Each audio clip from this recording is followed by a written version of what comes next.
Welcome to Learn Commerce PU online classes.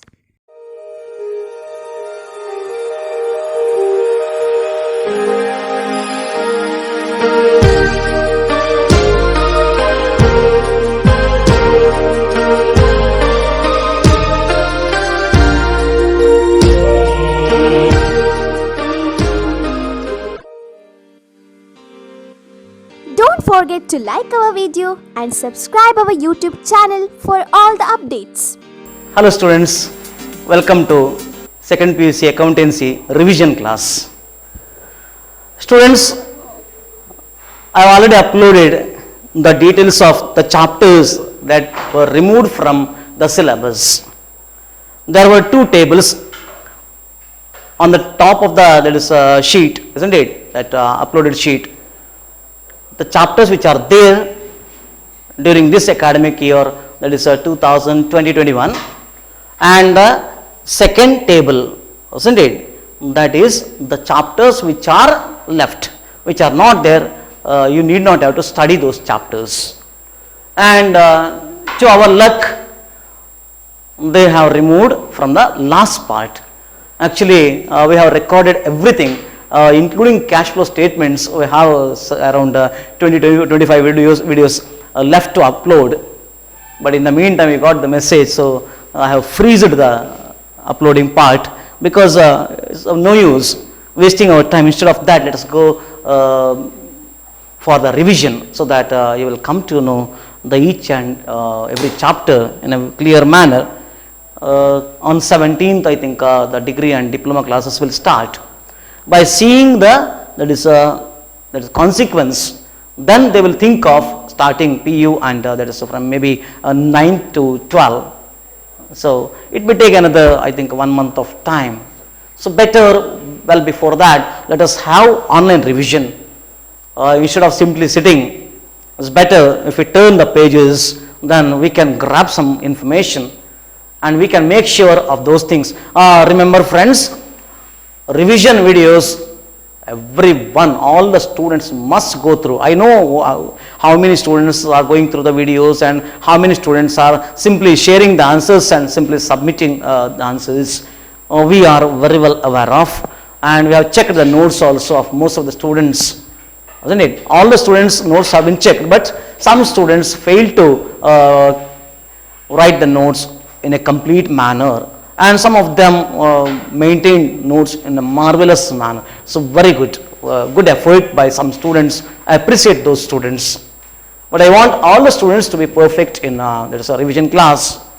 They must see the video. They must keep the books with them. They have to solve, because accountancy, friends, if you read, it will not help you. If you read 100%, it may help you to the extent of 20%. 80% remains, that is untapped. So only thing you have to do is in accountancy, take one problem, surprise problem, solve it. Don't see the answer. Then after solving it, you may struck somewhere. Sometimes it may so happen in such a way that you know how to solve the problem, entire problem you know how to solve, each of the items, the treatment of each of the items you know, but while drafting the columns, you will forget what to draft. What are the columns that are required, you may forget, and because of that, you may leave that problem altogether. It happens, it happened in the past, that is my experience. For the last many years, by teaching this second year accountancy, this is my experience, how the students react in the examination. I will give you a simple example. That is, this is income and expenditure account you have to prepare in case of not-for-profit organization. There, left-hand side there will be expenditure and income side there will be income. The name of the account is income and expenditure account. What the students will do, they will write on the left-hand side income and on the right-hand side they will write expenditure. So entirely the solution is gone and you will get a big zero. Whatever entries you made on the expenditure side, that is, you will write on the right hand side, correct. Income side, all the entries are correct, but income should have been this side, expenditure should have been this side, and you may score a big zero. Remember this. So that is what I am insisting, friends. take any surprise problems, solve it properly, think as if you are writing the exam, you are solving the problem in examination. After completely solving the problem, then turn the page and see the solution and compare, and you just award marks. 12 marks problem I am solving, and you just award marks, and you just see how much marks you will award. Sometimes students will have the feeling that our teachers are not giving marks, they are not liberal, they are very strict, and they are targeting me only. Actually, there is nothing in the answer paper, and students will think and they will complain the parents that I did very well in the examination, I wrote all the answers, I am confident, I should get 99, I should get 100. Scored marks maybe 60 or 55, isn't it? And instead of blaming the teachers, make sure that you will study well, you will present correct answer, and you will score well. So that is how practical subject should be studied. So maximum time you should spare for solving the problem independently. When you learn by your own mistake, when you compare the answer after solving, when you learn by your own mistake, you will not forget, friends. In the examination, you will not repeat that mistake, I'm pretty sure. So do those things and refer all the problems. Maybe question bank is there are no answers, so take problem from question bank itself. Already solved, solution is there with you in notebook. Don't open the notebook. Study the entire chapter, theory and practical, then take one by one each problems, solve independently and study. Definitely I am sure you will score 100 out of 100 in accountancy. No doubt at all. Clear? So that is what you have to do. I will refer what are the topics that are removed. First part, everything is there. Part 1, accountancy. Part 1, this book, all the chapters are there. Clear? Then part 2, you will have issue of shares, entire chapter. Then issue and redemption of debentures, totally removed. That is the reason I told you when we took up classes during February, March, isn't it? We took up classes. During that time I told you I will not continue this chapter, maybe removed, because I had doubt on that chapter. I thought they will keep only issue part and redemption will be eliminated, but the entire chapter is eliminated, no problem for us. We are still safe. Correct? That is the reason I didn't took up. The other two methods were pending. I didn't took up those chapters. That's those concepts, right? So the entire chapter is eliminated. Then after that, you have financial statements of a joint stock company. That chapter will be there. Clear? After that, there are 3 more chapters. Analysis and interpretation of financial statements. It is not there. Correct? Then ratio analysis, it is also not there. Already we have recorded the entire ratio analysis chapter. I think there are as much as 20 videos on this chapter, but find that we didn't dispatch those videos. It is still pending. No need of sending those videos. It will help us in future. For me, next year it may help, isn't it? So if I will be there, because who knows, future is certainly uncertain, isn't it? Whatever it is. Then cash flow statement, it is also not there. So don't worry about those things. Almost 30%, full 30% is removed. Now your syllabus is just 70%, friends. Anyways, most of the students, they study only after what? Only after November, isn't it? And even if you study after November also, the entire syllabus was there. But now only 70% you have to study. So chances are there to score distinction by each and every student. I want everyone should score distinction, because the total volume in each subject 30% means, you just imagine how many chapters being removed, isn't it? So 6 subjects means how many chapters have been removed. Others you should have covered those chapters. In each subject, I think 4 to 5 chapters have been removed. Just imagine around 4 chapters if we take on an average, 24 lessons being removed, friends. Just imagine 24 lessons. So don't you think it is a good gift to you? Like a COVID gift, you can take it as COVID gift. COVID did some good part also. For the students, it is like a gift, isn't it? Okay, let us now move on to, I will take up not-for-profit organization. Friends, my assumption is, it is not received, I didn't receive it. I didn't get any information regarding that. Blueprint is not received. If blueprint is received, immediately I will upload in the group so that you will come to know what type of questions you will get, how many marks, how many questions will appear in the examination in each of the chapters that we will get, and immediately I will upload it in the that is group. Clear? Till then, my assumption I will tell you, that is not for profit organization, minimum 20 marks questions will be asked from that chapter, because you may get either 12 marks one problem and 6 marks one problem.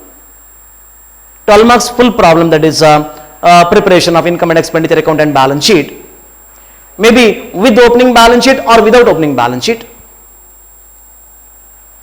one problem, or 2 problems may be asked from that chapter, because it is the first chapter, friends. They may give you one problem with opening balance sheet and other problem maybe without opening balance sheet. Capital fund will be given in the problem, in one problem. In other problem, capital fund will not be given. You have to calculate. In that way, problem may be asked. 2 problems may be there. Either 2 or 1. 1 is sure, 12 marks. Then, if 12 marks, 2 problems are not asked from that chapter, they will give you definitely 6 marks, 1 problem in that. 6 marks, what type of problem they may give? Prepare receipts and payments account from the following information. They may give you 6 items and you have to prepare receipts and payments account from that. Or they may ask you to prepare income and expenditure account only. Around 6 items will be given and you have to prepare income and expenditure account. Or they may ask you to prepare opening balance sheet. They may give assets and liabilities at the beginning and prepare opening balance sheet. That chance is also there. So you have to study from these angles. That is, you must be in a position to prepare income and expenditure account and balance sheet. You must be in a position to prepare receipts and payments account. You must be in a position to prepare only income and expenditure account, right? Like that. Or you must be in a position to prepare only opening balance sheet. If you study these things, I think in first chapter you will be the winner. Then you will have theory questions from that chapter, either 1 mark or 2 marks, wasn't it? 1 mark or 2 marks, maybe one mark and 1 2 mark question may be asked, the 3 marks again. Then one practical oriented question is there, friends, from this chapter, that is, classify the following into capital and revenue. They will give you 5 items. You have to identify whether it is capital or revenue. So these types of problems will be asked from first chapter. When we receive blueprint, it will be very clear, but my assumption mostly will become true. Remember this. So in that way, prepare for first chapter. Very, very, very, very important chapter. VVIP, not VIP. Okay. Then you just go through the theory part in first chapter, because theory part is very, very important in that. Unless you understand the meaning of each and every that is item that will appear in receipts and payments account or balance sheet, you won't be in a position to prepare income and expenditure account and balance sheet. Now let me take up from beginning. Here I will not go inch by inch. This is a revision class, friends. Inch by inch, you refer video. Go through the videos. Each and every problem is solved. All the theory parts have been explained. But I will give a gist of the entire chapter, and I will stress on those points which are very, very important, clear, and which will make you to understand the concept. So in that way I will take up each and every that is a part of this chapter so that there will not be any room for doubt. Clear? Now let us start. First chapter, not for profit organization. Not for profit organization.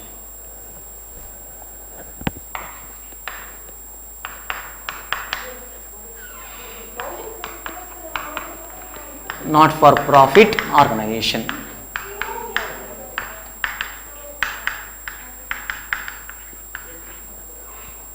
Isn't it? Not for profit organizations. I took up this chapter after taking up dissolution, but actually it is the first chapter. I didn't take up that chapter just because I thought it is an independent chapter, not related to any other chapters, totally independent chapter, may be removed. That was my concept. So I kept it as it is, but later there was no chance, and I covered it in the online class itself. I thought corona may vanish maybe after 1 or 2 months, but it didn't happen. We never know when it will vanish from the entire universe, isn't it? Whatever it is come to the point now. What are not for profit organizations? Very simple, you know it very well. That is, they are the organizations which are established with the intention of providing services to the public at large. Here, education institutions, charitable trusts, or religious institutions, sports, others clubs, all these comes under that is not for profit organization. So these are the examples. They may ask you, give an example for not for profit organization for 1 mark.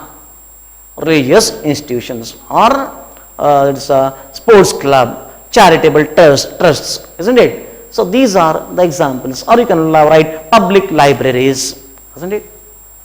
These are the examples for not for profit organizations. They are mainly started with the intention of providing service to the public at large for the welfare of the society, and their intention is not to make profit.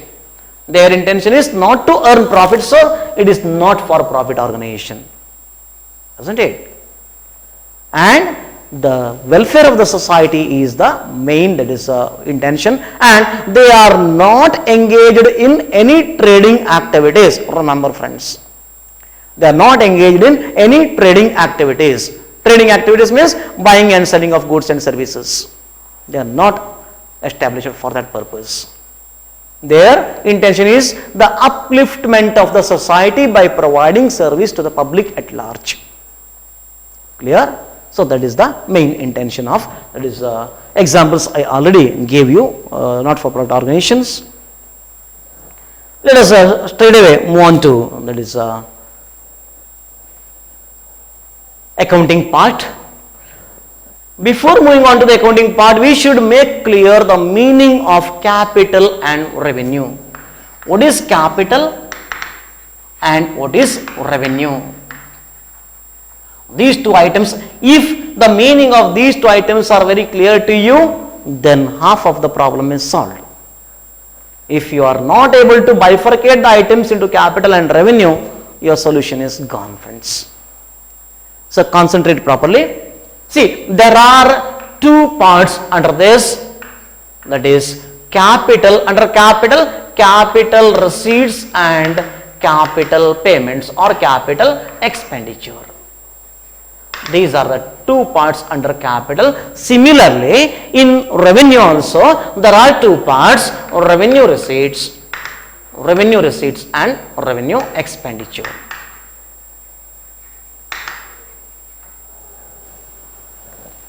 Let us know the meaning of capital receipts. Very, very simple. These are the incomes or receipts, the money received by the not-for-profit organization which are not recurring in nature, non-recurring in nature, or which are not repetitive, non-repetitive.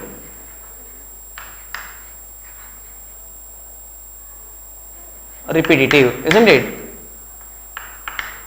non-repetitive in nature, or they are not regular incomes. They are irregular incomes. What do you mean by that? That is, we will receive such incomes maybe once in a year, or once in 2 or 3 years, like that. Best example, life membership fees. Life membership fees. In Kannada, we call it as Ajiva Sadasyatva Shulka. That is, till the end of the life of that person, he will be the member of that not-for-profit organization. That is called, life membership fees. Is an example for capital receipt. I'll give one more example. Legacies. Legacies. These are the receipts or donations received by a not-for-profit organization under a will. Will means what? Legal deed, legal agreement that is made by the person who is donating it to the not-for-profit organization. Let me give best example. I am totally, suffered in my life. No, example I am giving. So whatever property I have, I don't want to give it to my heirs, legal heirs. Or legal heirs did not take care of me during my lifetime. No, I am very happy. But this example, just take it as example. So what I will do, I will donate my entire property to some of the, maybe religious institutions, or maybe education institution, or any other not for profit organization, maybe sports club, like that. So for that purpose, I will prepare a legal agreement, legal deed, which is called will. Will means, as per my will and wish, I will donate my entire property to the not-for-profit organization after my death. Immediately on my death, the property, my property will become the property of that particular not-for-profit organization to which I have donated.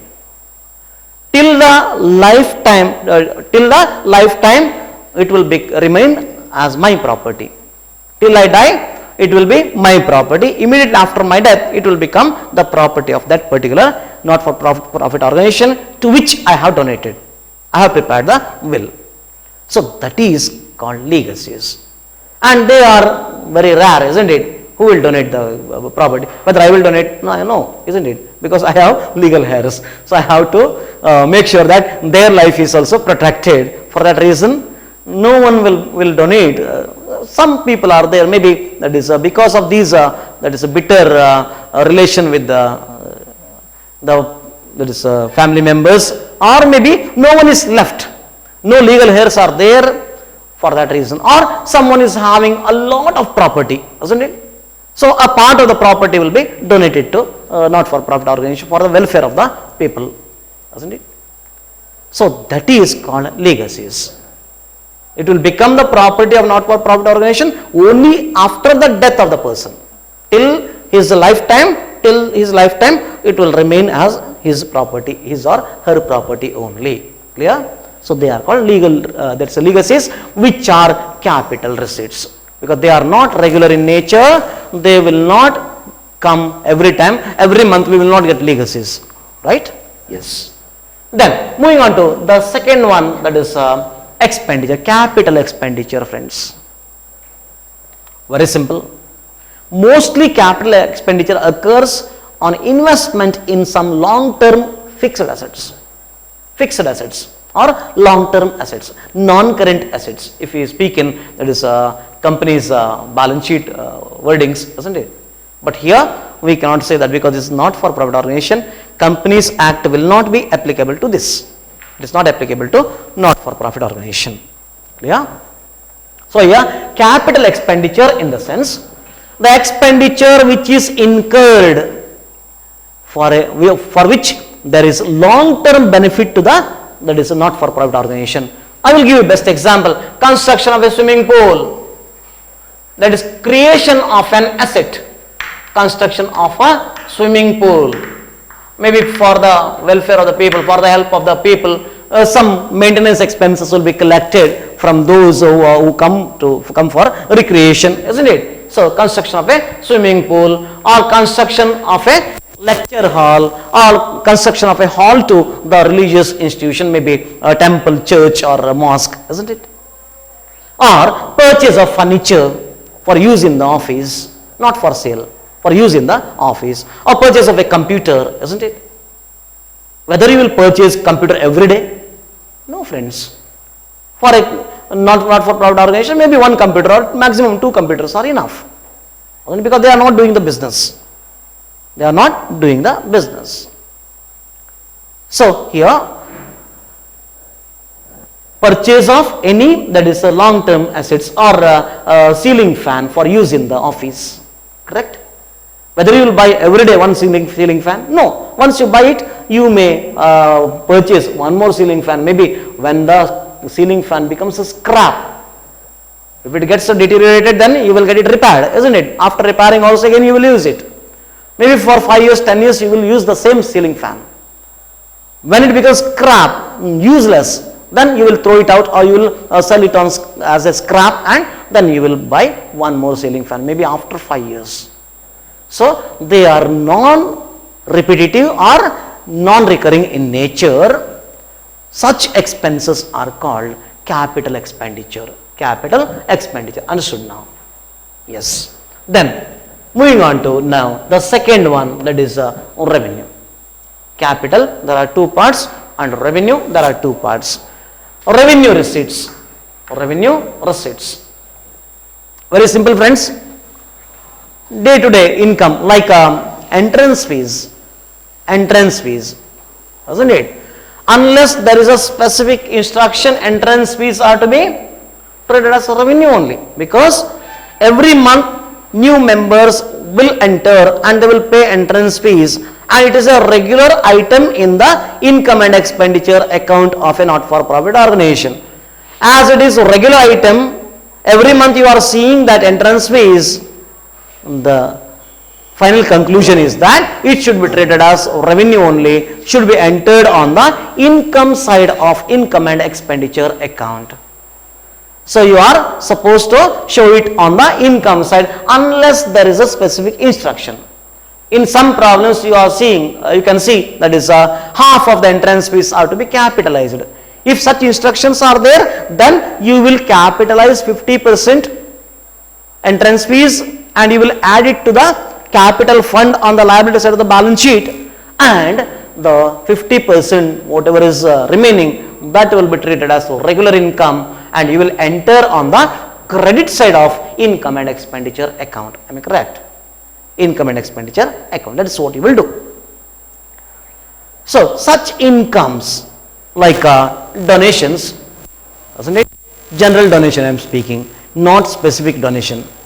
Without any purpose, any donation is received, that is regular income, so should be entered on the income side. A rent received, that is the not-for-profit organization has a big building, and out of which 1 or 2 rooms or 1 floor is allotted, isn't it, on rental basis, let out on rental basis, for which the concern receives rent. And it is regular. Every month the concern will receive rent from those tenants, right?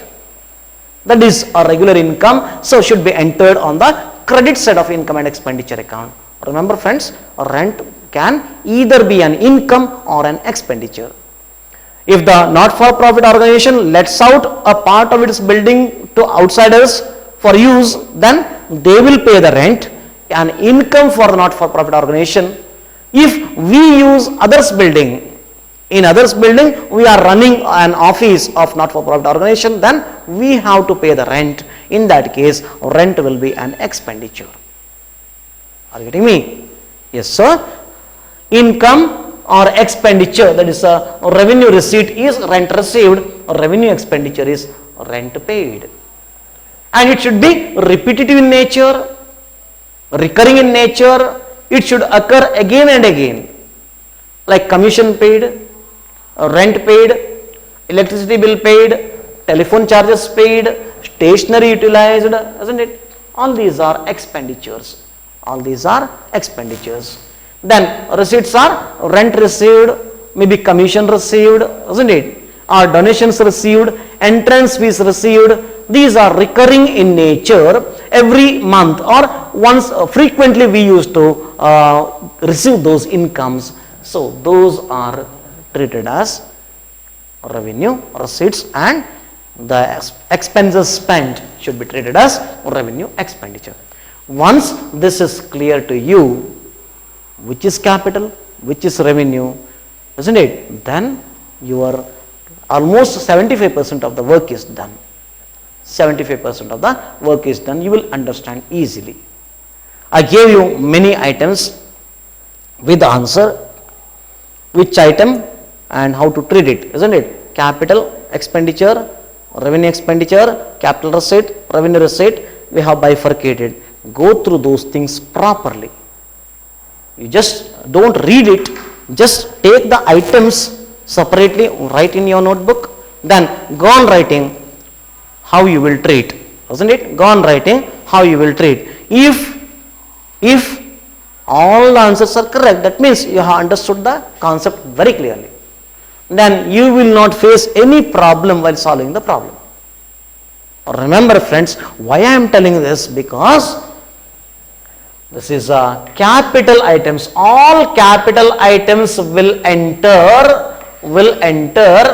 find a place in the balance sheet. All capital items should be transferred to balance sheet, and all revenue items should be transferred to income and expenditure account. So in income and expenditure account, you will see only revenue items. On the debit side, expenditure, and on the credit side, income. So this is what you will do here. So capital items will not find a place in the income and expenditure account. So your duty, when you receive a problem, immediately you have to bifurcate the capital items and revenue items, and only revenue items should be transferred to income and expenditure account. Would that be fine now? Then whatever capital items are there, you should transfer those items to balance sheet. So this is what you have to do first. Then you should remember some rules about the income and expenditure account.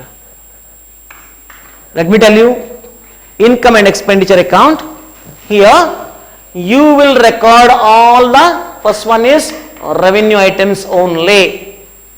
You will record revenue items only, that is revenue, receipts and revenue expenditure. Revenue, receipts and revenue expenditure you will record in the income and expenditure account. That is the first rule. Second one is, income and expenditure account is written on accrual basis, not on cash basis, friends. Accrual basis. What do you mean by that? We are concerned only about whether it is due or not. We are not concerned about whether it is received or paid. We are not concerned about that. So here we write the account on accrual basis. We are concerned only about whether that item belongs to current year or not. If it is yes, add. If it is not, deduct. That is what we will do. We will refer the adjustment. We will see the items in the receipts and payments account, and we will see there is item given in the adjustment. If there is outstanding rent of current year, as the rent belongs to current year which is pending, we will add to the rent. If the rent of last year received during current year, deduct, because it is not related to current year. Next year rent received in advance during current year, we will deduct because it is not belonging to current year. Our concern while preparing income and expenditure account is only whether it belongs to current year or not. So we are concerned about this year only, not previous year, neither previous year nor next year. So previous year and next year items should be deducted, and current year pending should be added. Remember this. Suppose current year amount received during last year, add, because it belongs to current year, friends. So we are concerned only about that part. Clear? Yes. Now, accrual basis, it is written on accrual basis. Then expenditures are entered on the debit side, left hand side, and incomes are entered on the credit side, that is right hand side. That is what we will do here. Clear? And all the items on the debit side of receipts and payments account should be transferred to income side, which are revenue in nature. All the items of receipts and payments account which appears on the debit side of receipts and payments account should be transferred to credit side of income and expenditure account, or income side of income and expenditure account. Only the revenue items, remember. Then all the items appearing on the credit side of receipts and payments account, which are appearing on the credit side, that is payment side should be transferred to the debit side of income and expenditure account, which are, that is expenditure, right? Revenue only, remember, expenditure which are revenue in nature. So these are the rules that have to be followed. Then we have to close income and expenditure account, and final balance will be treated as surplus or deficit. We never call this as profit or loss. We call it as, because profit or loss occurs only to a trading or business concern, commercial concern. This is not a commercial concern. This is a not for profit organization. For that reason, we call the excess of income over expenditure as surplus, or we call it as excess of income over expenditure only. So we will take the total of both the sides. If credit side, that is income side, is greater than, income side total is greater than the total of expenditure side, that is income side total is greater than the expenditure side, then we call it as surplus or excess of income over expenditure. Remember this, excess of income over expenditure. If the total of income side is greater than the total of expenditure side, that is called excess of income over expenditure or surplus. And if the income side total is lower than the total of expenditure side, or in other words, the expenditure side total is more than the income side total, then it is called deficit. Expenditure is more than the income, deficit, or excess of expenditure over income. This is what we conclude. So this is how we will prepare the income and expenditure account. Well, before that, we should keep in mind, friends, income and expenditure account will not have any opening or closing balances. There will not be opening balance, to balance brought down, or by balance carried down. Such things are not there in income and expenditure account. Clear? Because why it is? Just because we are not concerned about the opening balance, as we transfer the surplus or deficit by the end of the year to capital fund. When we transfer the entire balance to capital fund, no question of balance in income and expenditure account. Am I correct? When we close it without transferring the final balance to any account, then there will be balance. By balance carried down to balance brought down, like that. But when we transfer the final balance to capital fund on the liability side of the balance sheet, then no question of balance brought down or carried down. Clear? So, the income and expenditure account will not have opening or closing balances. I gave you the format of income and expenditure account and balance sheet very clearly. So, go through that. There you will find everything. Now, remember one thing, friends. Receipts and payments account always will be given in the problem, isn't it? Receipts and payments account, and receipts remains always on the left hand side and all the payments will be on the right hand side. I already told you. And receipts and payments account is like a cash account. It is as good as a cash account. We will enter all the money received on the debit side and all the money paid or payments will be recorded on the credit side. And there will be opening and closing balance for receipts and payments account. There will be opening and closing balance for receipts and payments account. Debit side receipts, credit side payments. Correct. And remember, receipts and payments, our third point is receipts and payments account includes all the items related to previous year, current year and next year. Next year. Previous year, current year and next year, all the items will be recorded in the